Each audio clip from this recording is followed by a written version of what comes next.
विद्यार्थी मित्रांनो, परीक्षेत एमसीक्यूचा अभ्यास कसा करायचा?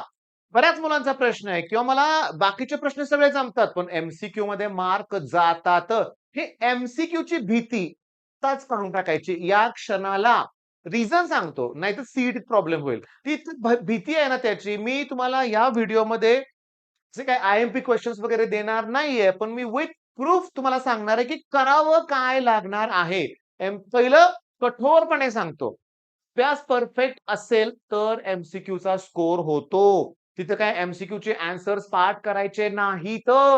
मी तुम्हाला पहिली एमसीक्यू जे दाखवतोय ते नीट लक्ष द्या. पीवायक्यू आहे. पीवायक्यू आहे. परीक्षेत आलेला प्रश्न आहे.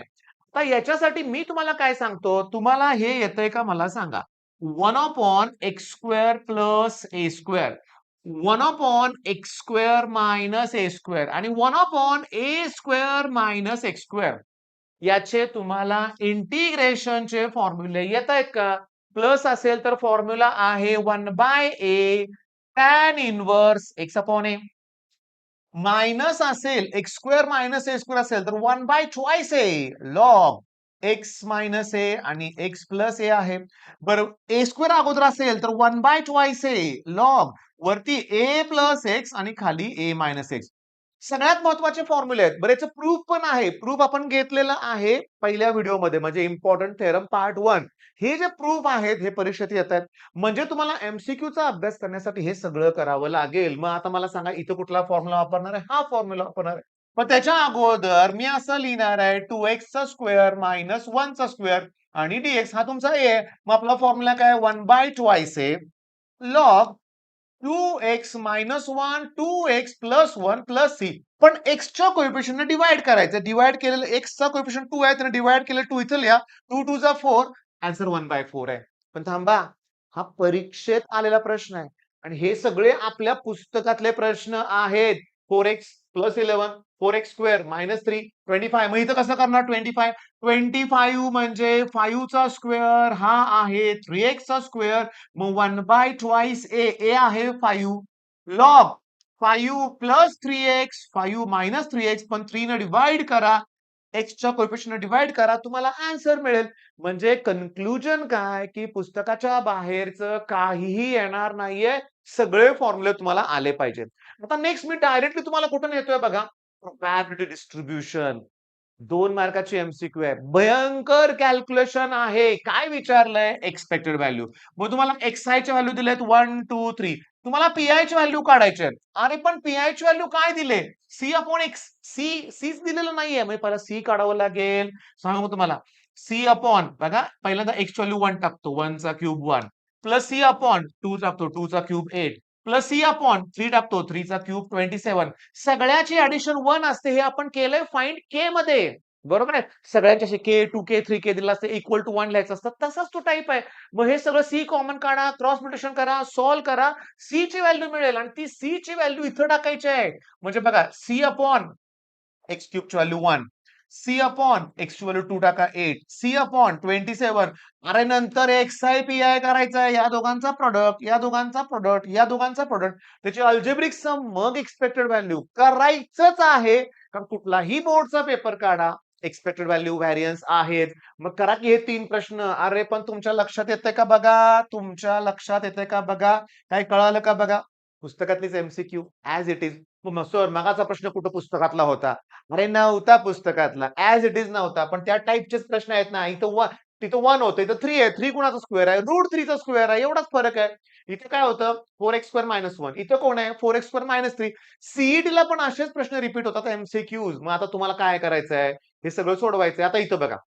मार्च 22 ला जी एमसीक्यू आहे ती मार्च 23 ला पण आलेली आहे. आता ही एमसीक्यू किती सोपी आहे बघा. त्यांनी काय दिलंय? C square plus A square minus B square that equals to AC. तुम्हाला सांगू का? अँगल बी विचारलाय. गंमत बघा. याला मी 2ac न डिवाइड करतो. याला मी 2ac न. हा फॉर्म्युला आहे बाळांनो कॉस बी चा. मग माझा प्रश्न आहे, कोसाइन रूल केला का? कोसाइन रूल केलाय का? प्रूफ. नाही तर आत्ता करा. साइन रूल, कोसाइन रूल करा. हा कॉस बी चा फॉर्म्युला आहे. एसी ला एसी कॅन्सल. 1/2. कॉस 60 ची व्हॅल्यू 1/2 असते. 60 म्हणजे पाय बाय 3. मिळालं नाही आन्सर. मग तुम्हाला ना सांगतो त्यात, अरे सेम सेम, सेम. मग पुस्तकातल्या एम-सी-क्यूज इम्पोर्टंट आहेत. पण पुस्तकातल्या एम-सी-क्यू करत असताना तो टाइप तुम्हाला कळाला पाहिजे. टाइप कळाला पाहिजे. तुम्हाला डिस्टन्स बिटवीन पॉइंट आणि प्लेन विचारतील. शॉर्टेस्ट डिस्टन्स बिटवीन लाईन विचारतील. अँगल बिटवीन लाईन विचारतील. सगळे प्रश्न जे टाइप तुम्ही करताय ते एम-सी-क्यूत येऊ शकतात.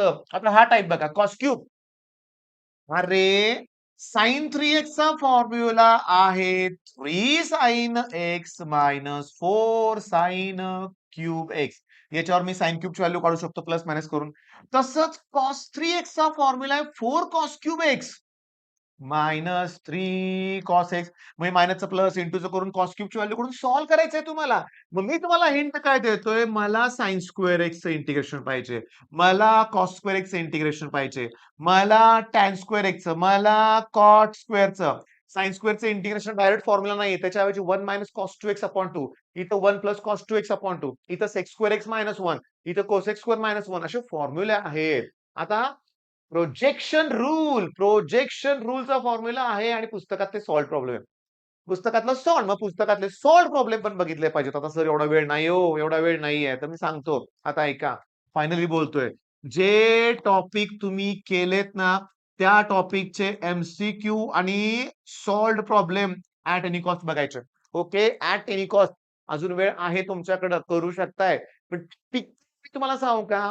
ऐका माझं, ऐका. वेक्टर लाईन आणि plane, application of derivative, differential equation, निदान इंटिग्रेशन, ओके डेफिनेटली हे असले टॉपिक जरी केले 5-6 तरी माझ्यासाठी ते सफिशियंट आहे. कारण सीईटीत यांचंच वेटेज जास्त आहे. सीईटीत ना सांगतो 15-20, 15-16 टॉपिक असे आहेत ज्याचं वेटेज एक क्वेश्चन, एक question. Vector line plane 10 question, 10 not a joke म्हणूया आपण. एवढी 4 ते 5 प्रश्न. डेरिव्हेटिव्ह 3 प्रश्न. मग डेरिव्हेटिव्ह एवढी झाली की 7 प्रश्न. डिफरन्शिएशन 7 प्रश्न. असं तुम्हाला करायचंय. बरं आता ऐका माझं. मी जाणून बुजून इथे थांबणार आहे. आता मगाशी मी ओरडून तुम्हाला विचारलं कोसाइन रूल केलं का? कोसाइन रूल केलं का? मग कोसाइन रूलसाठी तुम्ही काय करणार आहे? असं ते अँगल वगैरे काढून डिस्टन्स फॉर्म्युलावर करणार आहे. बरोबर आहे. ती मेथड बरोबर आहे. अरे पण इथे बघा ना through the cosine rule using projection rule. विनाकारण मार्क घालवा लक्षात घ्या. खूप सोपं आहे. प्रोजेक्शन नुसार एच व्हॅल्यू काढताना बघा बी आणि सी येते. बीची व्हॅल्यू काढताना सी आणि ए येते.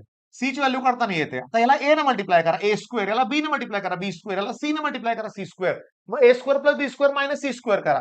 ओके. या सगळ्या व्हॅल्यू टाका, सबस्ट्रॅक्शन करा, सगळं तुम्हाला एवढं मिळते. मग तुम्हाला काय मिळालं? तुम्हाला मिळालं A square plus B square minus C square that equals to 2ab cos C इंटूचा अपॉन करा झालं की कोसाइन रूल. मग तुम्हाला जर असं क्लिअरली विचारलं की prove cosine rule by using projection rule तर तुम्हाला हे असं करायचं आहे. 1 सेकंद सोडून देणार नाहीये. हा टाइप आहे. तुम्हाला एस ची व्हॅल्यू दिले. डेरिव्हेटिव्ह काढा. ds बाय dt व्हेलॉसिटी मिळेल. अजून एकदा डेरिव्हेटिव्ह काढा. D square X upon dt square that equals to acceleration मिळेल. विचारलंय एक्सेलरेशन. काय विचारलंय बघा इथं एक्सेलरेशन आणि आता हा प्रॉब्लेम नीट बघा. नीट बघा. वाचा एवढं वाचायचं. वाचा एस इक्वल्स टू काय? 280 cube 2t cube minus 5t square plus 4t minus 3. आणि आता पुस्तकातला सॉल्व्ह प्रॉब्लेम बघा. पुस्तकातला सॉल्व्ड प्रॉब्लेम बघा बाळांनो सेम आहे. सेम आहे तो प्रॉब्लेम वाटल्यास मी त्याला झूम करून दाखवतो बघा. हा बघा अलीकडच्या स्लाइडवर घेऊया आपण. 2t cube 5t square 4t minus 3 4t minus 3. आता शॉकिंग सांगतो. 2019 पासून त्यांनी जेईचे प्रॉब्लेम घ्यायला सुरुवात केली आपल्या सीईटी सेलनं. ओके. 2019 पासून. त्याच्या अगोदर सांगू का? 100% प्रश्न पुस्तकातले असायचे. तुम्हाला सांगा. पण 2018च्या अगोदर क्वेशन पेपरच अवेलेबल नव्हते. 2018 नंतर स्कोर बुस्टर नावाचं पुस्तक आलं मार्केटमध्ये. तेव्हा पीवायक्यू मिळाल्या. तेव्हा आम्हाला कळालं की प्रश्न कुठले आहेत. पुस्तकातलेच आहेत. विनाकारण भीती होती कुठले प्रश्न. स्टार्टलाच बोललो एमसीक्यूची भीती असते. या भीतीतून बाहेर पडा बाळांनो. या भीतीमधून बाहेर पडा. मग सगळं आपलंच आहे. बरं आता तर सर जेईचे क्वेश्चन येतात. मग आता कसं करायचं? 80% क्वेश्चन म्हणजे 50 पैकी 35 ते 40 प्रश्न 50 पैकी 35 ते 40 प्रश्न हे पुस्तकातले ॲज इट इज आहेत. मग का सोडायचे? कशासाठी सोडायचे? करा बाळांनो. अजून वेळ आहे. करू शकताय तुम्ही. नक्की करा. All the best.